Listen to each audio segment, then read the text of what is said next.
जी friend, जो आपने मेरे थंबनेल के ऊपर देखा वो आपने बिल्कुल ठीक और 100% राइट देखा, जिसके अंदर मैं डिस्कस करने वाला हूँ effect of temperature on Fermi Dirac distribution को।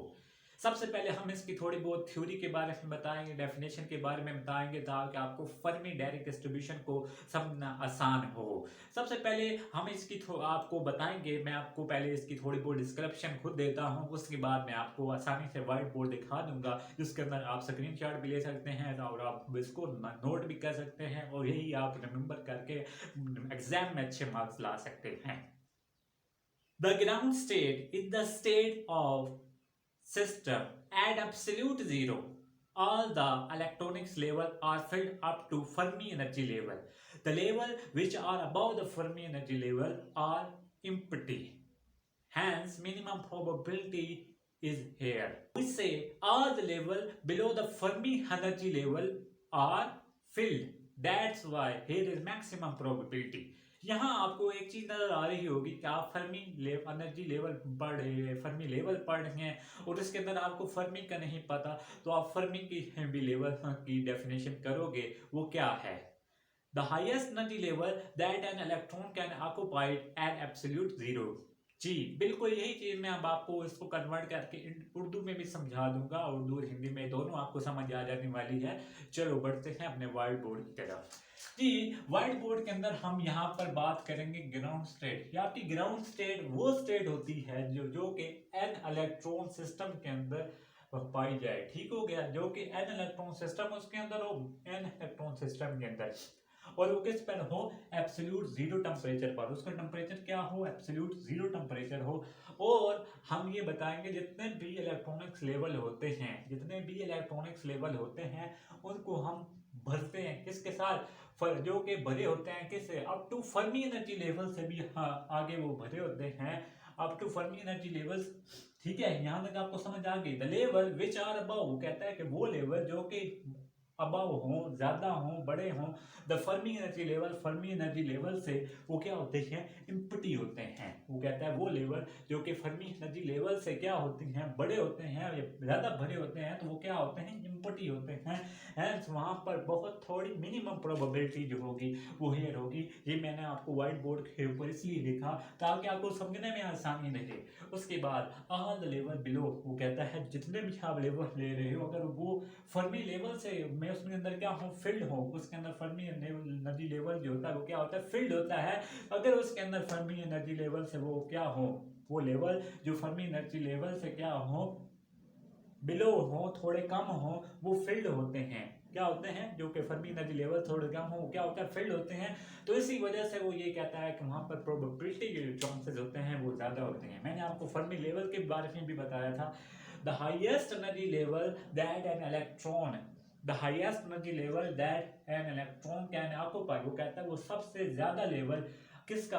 एनर्जी का, जिसके अंदर इलेक्ट्रॉन जो है वो कब काबिज हो जाए? किसके ऊपर? एट एब्सोल्यूट जीरो टेम्परेचर के ऊपर वो क्या हो जाए? इलेक्ट्रॉन जाकर काबिज हो जाए, उसको हम क्या कहते हैं? फर्मी लेवल कहते हैं। तो यहाँ आपको जो मैंने डिस्कस किया, वो मैंने आपको जो फर्स्ट लाइन्स आपको बताई थी, वही सिमिलर लाइन मैंने व्हाइट बोर्ड पे लिखी थी, ताकि आपको मेरी लाइन्स जो मैंने बोली हैं वो भी समझने में आसानी रहे, और इसको समझना भी बहुत ईजी हो जाए after written on the board. Now we will discuss the very important question, that is what happen if the temperature is increased. अगर टेम्परेचर इंक्रीज होगा तो उसके नतीजे में क्या रद्दमल होगा, उसके बारे में हम बताएंगे। बात सुनिएगा, अगर काइनेटिक एनर्जी इंक्रीज होगी तो टेम्परेचर भी क्या होगा? इंक्रीज होगा। इसको आप इंग्लिश में कैसे बताओगे? If the kinetic energy of the electron gas is increase, kinetic energy is increase, then the temperature is also increase. Some energy level are occupied which were weakened at absolute zero. ठीक है, वो कहता है कि कुछ energy level जो है वो कब्जा कर लेते हैं, विच वीकेंड, जो कि वीकेंड होते हैं एट एब्सोल्यूट जीरो पे। उसके बाद वो यही बात कहता है कि some energy levels are weekend which were occupied at absolute zero, कुछ जो लेवल होते हैं वो वीकेंड होते हैं जिन पर काबिज कौन होते हैं विच वर ऑक्युपाइड एट एब्सोल्यूट जीरो, जो कि एब्सोल्यूट जीरो के ऊपर काबिज होते हैं। ठीक है, तो सिमिलरली तो इस इशू को हमने सॉल्व किया तो हमें ज़रूरत आई फर्मी डायरेक्ट डिस्ट्रीब्यूशन की। This issue is solve by using Fermi Dirac distribution equation. वो कौन सी इक्वेशन थी, अब हम उसी के बारे में बताएंगे। ये इससे बातें जो मैंने आपको बताई हैं ये मैंने वाइट बोर्ड पे ऑलरेडी बता दी है, आप इसको पढ़ लीजिएगा, स्क्रीनशॉट ले लीजिएगा, आपके लिए आसानी रहेगी। ठीक है, तो हम यहाँ तक पहुँचे थे जिसको सॉल्व किसने किया, फर्मी डायरेक्ट डिस्ट्रीब्यूशन ने, जिसको फर्मी डायरेक्ट डिस्ट्रीब्यूशन फंक्शन को एफ ऑफ ई से शो किया जाता है। ठीक है, जो कि किसके बराबर होता है, 1 डिवीजन ऑफ 1 प्लस ई की power E minus half mu 1 E की power E minus half mu over ये क्या आता है, K B of T. This is the equation of Fermi Dirac distribution function की, यही इक्वेशन है F of E 1 division 1 plus E की पावर। मैंने ये कहा कि अगर काइनेटिक एनर्जी इंक्रीज होगी तो टेम्परेचर भी क्या होगा, इंक्रीज होगा। सम एनर्जी, कुछ एनर्जी लेवल ऑक्युपाइड करते हैं, कब्ज अगर कर लेते हैं जो खाली होती हैं कहाँ पर, एब्सोल्यूट जीरो टेम्परेचर के ऊपर। इसी तरह वो यही कहता है कि कुछ एनर्जी लेवल अगर खाली होंगे जो जिसको किसने ऑक्युपाइड की है, जो कि एब्सोल्यूट जीरो पर ऑक्युपाइड होंगे। इस इशू को किसने सॉल्व किया, फर्मी डायरेक्ट डिस्ट्रीब्यूशन फंक्शन या इक्वेशन ने ही सॉल्व किया जब उसने ये वाली equation the. Now we will discuss its cases of Fermi direct distribution function. You know very well that the distribution function is f of a1 is equal to 1 plus e minus of mu over k bt. ये distribution function आपको पता ही है Fermi direct का। इसी को ही हम मद्देनजर रखते हुए इसके हम 3 केसेस डिस्कस करेंगे। केस 1 क्या कहता है, अगर हम केस 1 की बात करें, केस नंबर 1 के अंदर ये होता है कि अगर हमारे पास क्या हो, टेम्परेचर क्या हो, 0 केल्विन के बराबर हो, टेम्परेचर 0 केल्विन के बराबर हो और ई ग्रेटर हो किससे, ई ग्रेटर हो ई एफ एफ से। ई किससे ग्रेटर हो, ई किससे ग्रेटर हो, ई एफ एफ से। तो याद रख लो, तो इसके लिए हमारा केस क्या बनेगा, याद रख लो कि जब ई ग्रेटर होगा ई एफ से तो हमारे पास म्यू किसके बराबर होगा, म्यू किसके बराबर होगा, 0 के। म्यू जो हमारे पास ये जो आया है ये किसके बराबर होगा, 0 के। अब हम ये चीज़ें कंडीशन जो है इक्वेशन नंबर 1 के अंदर पुट करते हैं। इक्वेशन नंबर ए तो हमें पता ही है 1 प्लस याद रख लो कि ई की वैल्यू हमारे पास यहाँ पर क्या होगी, म्यू क्या होगा, 0 के बराबर होगा। म्यू यहाँ पर किसके बराबर होगा, 0 के। तो ई हम कह सकते हैं ई माइनस, तो यहाँ पर इस इक्वेशन के अंदर आपने पुट करना है ना, म्यू किसके बराबर है, 0 के ओवर के बी। तो टाइम हमने क्या रखा हुआ है, टेम्परेचर क्या रखा हुआ है, 0। इसको हम 0 पुट करते हैं, डॉट 0, इसको ब्रैकेट क्लोज कर देते हैं। ये पावर के अंदर है, जब हम इनकी ब्रैकेट्स को क्लोज करेंगे तो हमारे पास का कोई फंक्शन यूँ बनेगा 1 प्लस, याद रख लो कि ये नीचे क्या आ गया, सारी टर्म है इसके साथ मल्टीप्लाई होगी तो क्या हो जाएगा, 0। ठीक है ना, ये सारी टर्म क्या हो जाएगी, ये सारी टर्म 0 हो जाएगी। तो हमारे पास हमें क्या पता है, ई ओवर 0 रह जाएगा।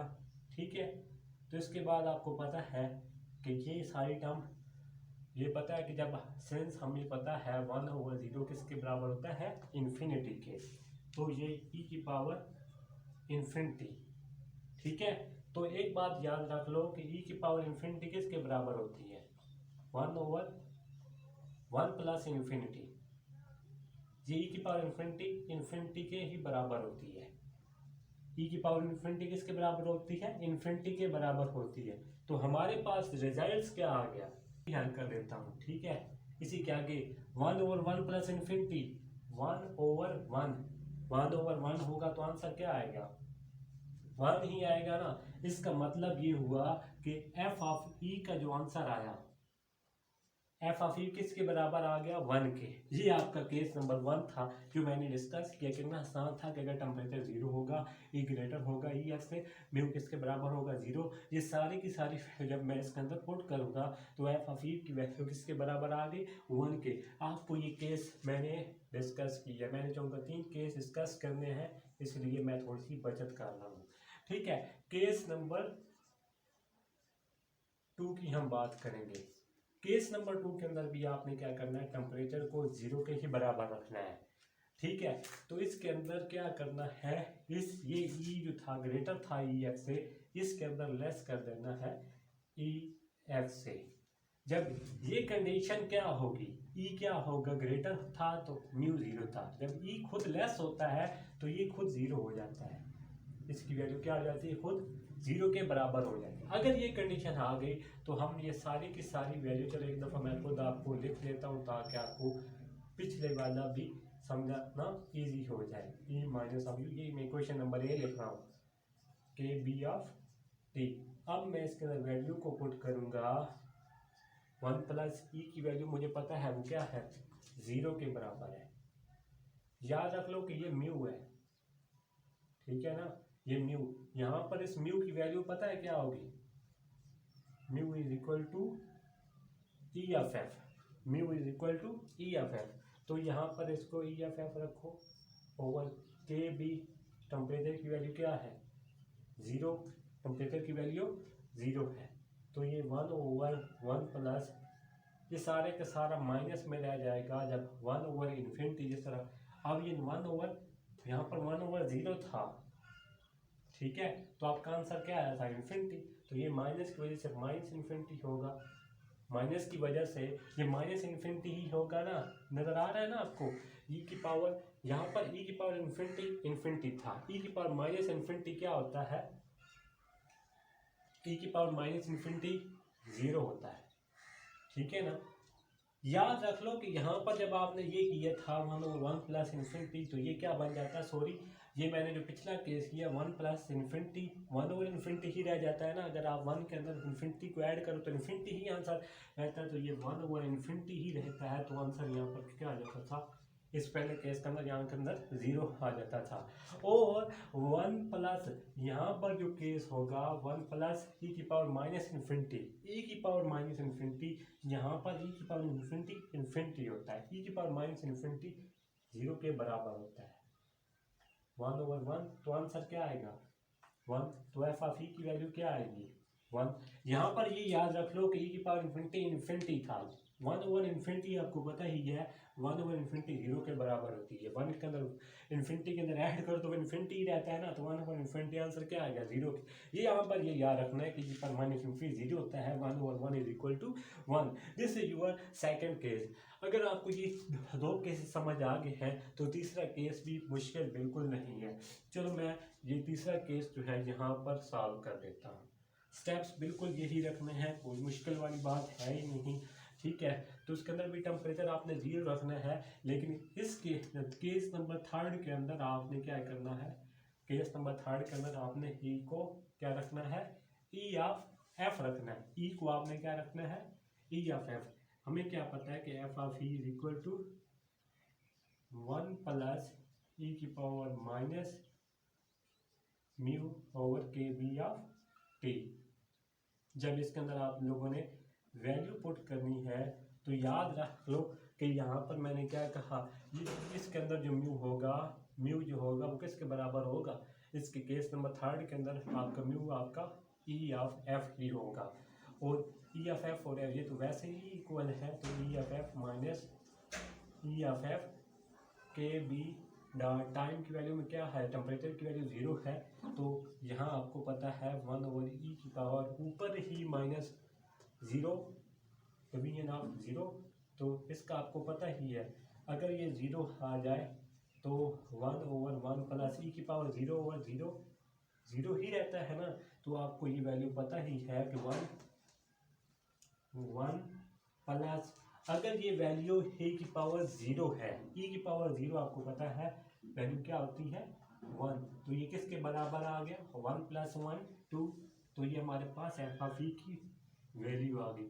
This your third case. को मुश्किल था, बिल्कुल उन्हीं फुटप्रिंट्स के ऊपर मैंने फॉलो करते हुए ये केस नंबर थर्ड सॉल्व कर दिया। इसके अंदर आपको आसानी से ये वैल्यू भी समझ आ गई होगी कि ये वैल्यू मैंने किस तरीके से फाइंड आउट की। टेम्परेचर 0 याद रखना है कि इसके अंदर म्यू को हमने EF के बराबर रखना है।